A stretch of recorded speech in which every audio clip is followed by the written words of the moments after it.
Kapag sinabi, the next action superstar, Wow. Miguel Tan Felix. Wow. Di naman po masyadong nape-pressure. Konti lang. Pero mas nag-i-enjoy Enjoy. po. Kasi katulad ng sinabi ko kanina po sa mga Ay, pwede interviews. mag-join if you want. Ito, isa to sa mga hindi lang isa to, bagong chapter talaga po to ng career ko. Yeah. Dahil na sumabak sa hardcore action. Correct. So, na-enjoy ko po siya. Ini-enjoy ko yung every step nung journey na to. Kasi hindi naman lahat nabibigyan ng opportunity na bigyan ng ganitong kagandang show, ganitong character, ganitong storya. So, ini-enjoy ko po siya na kung sabihin na lang, yun po yung bagong title sa akin. Why not? Gagawin ko po yung lahat ng makakaya ko, yung best ko. So instead of pressure, challenge. Challenge. Ini-enjoy ko. Pero syempre, kino-compare ka rin sa iba, di ba? Opo. I'm sure nababasa mo naman yon sa ibang channel naman yon. Oo, kasi bago rin siya sa action. Talaga po? Oo. Sige na, Hindi ko po- si Daniel. Ah, Daniel talaga? Padilla. Sorry, hindi ko po na- Siyempre. Ayun na. Anong feeling na parang Miguel versus Daniel? Well, siguro masaya po ako para sa bagong path ng aking career. Masaya rin po ako sa mga lahat ng artistang magkakaroon ng bagong opportunity sa career nila.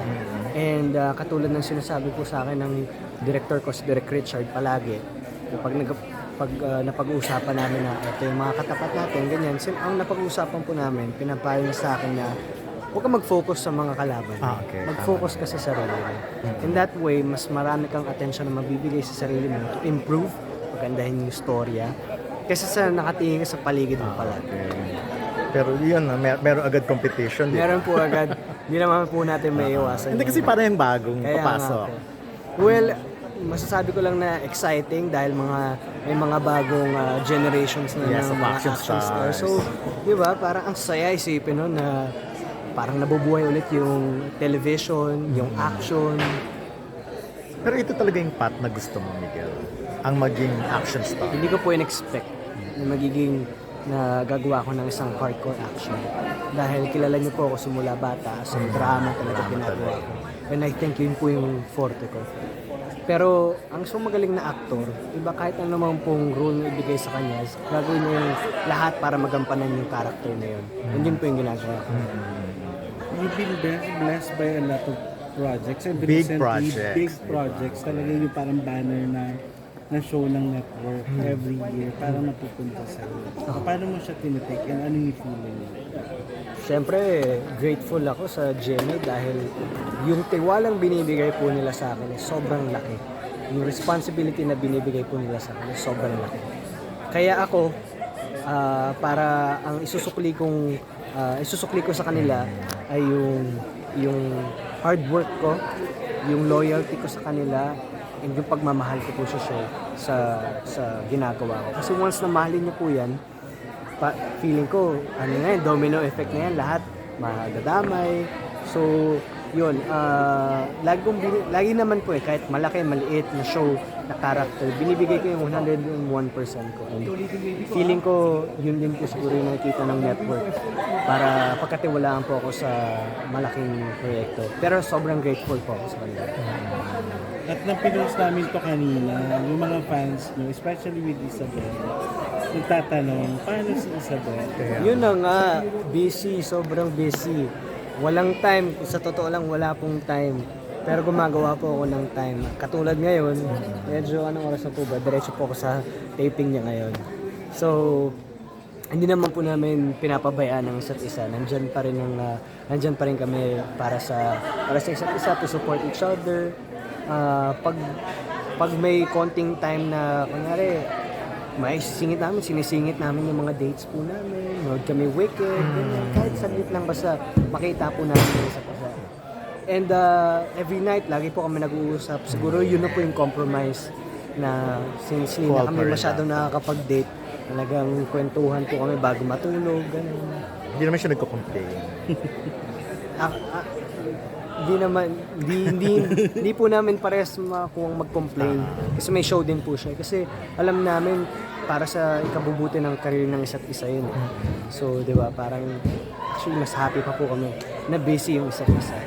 Pero hindi pa naman buwag ang Isagel. Hindi naman po. Okay, Hindi kasi naman. baka isipin ng iba na action star era ka na eh. So, Hindi naman po. Hindi rin naman po natin tinatanggal yung possibility. Dahil yung storya po namin, maraming characters na madadaanan okay. along So, the way si Kidlat. So, we'll pwedeng never may know. pumasok na Isabel. Wow. I'm sure sinadjust mo yun. Ha?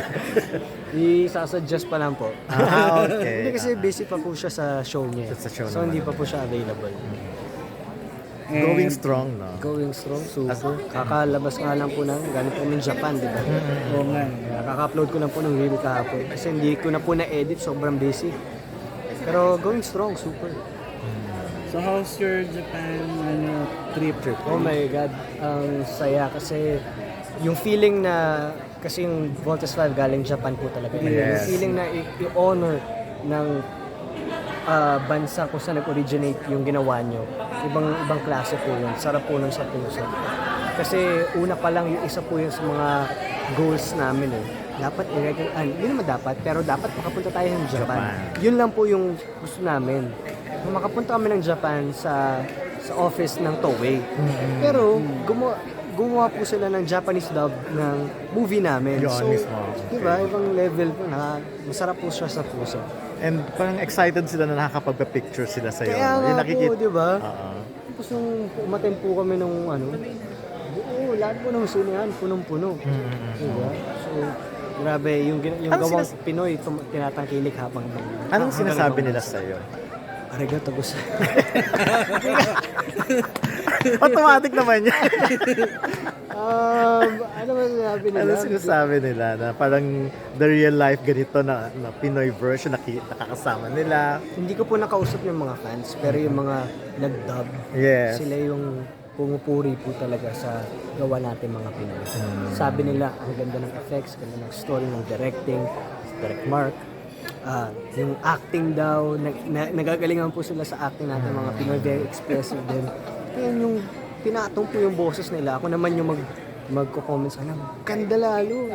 Iba rin po yung dating na Japanese yung salitang lumalabas. Parang kala mo anime.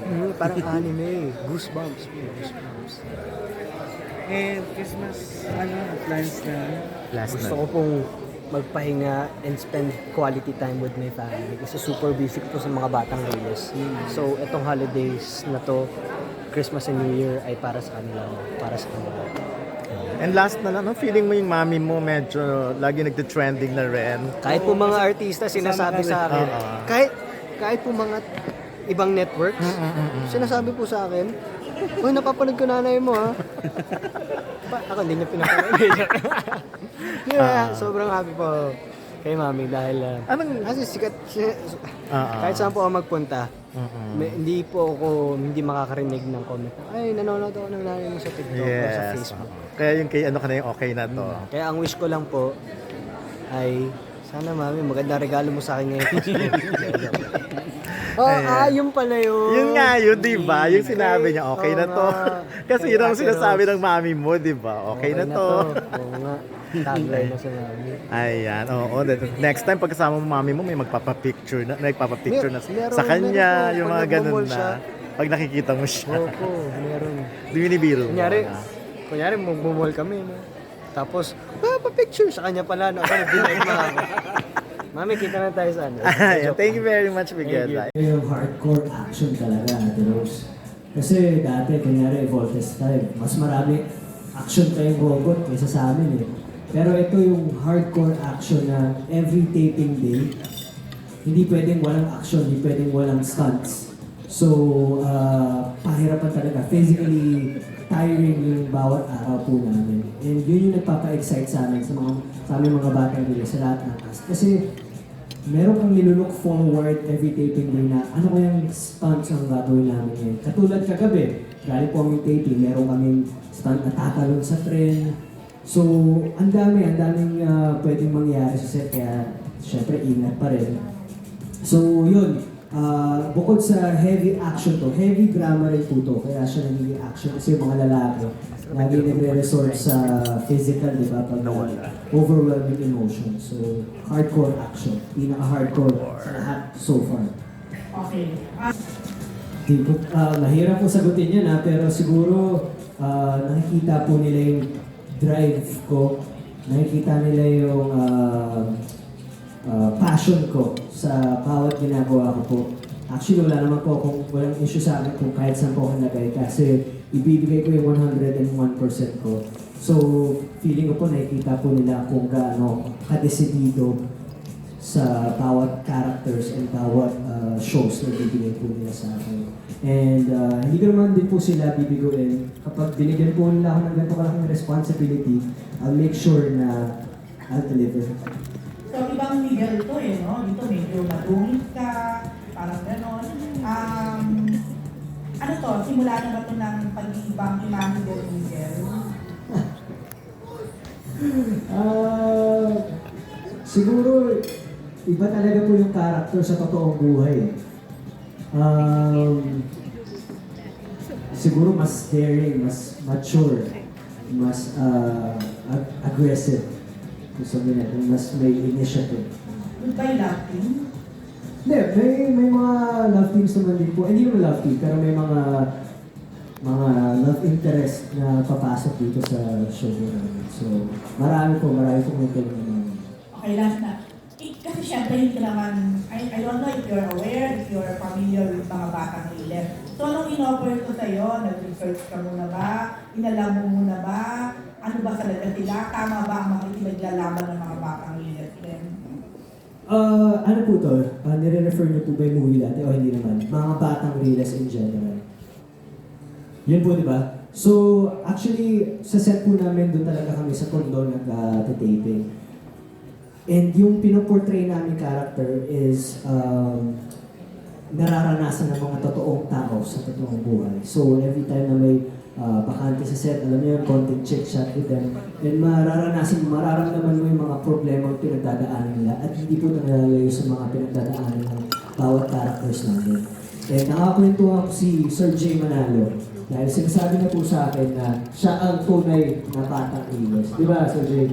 Naglalaro daw sila sa Pagol. So, talagang true, parang totoong buhay po itong papanoorin nyo yung mga pinagdadaanan ng mga taong pinagdadamutan ng karapatan sa buhay nila, ng mga opportunities.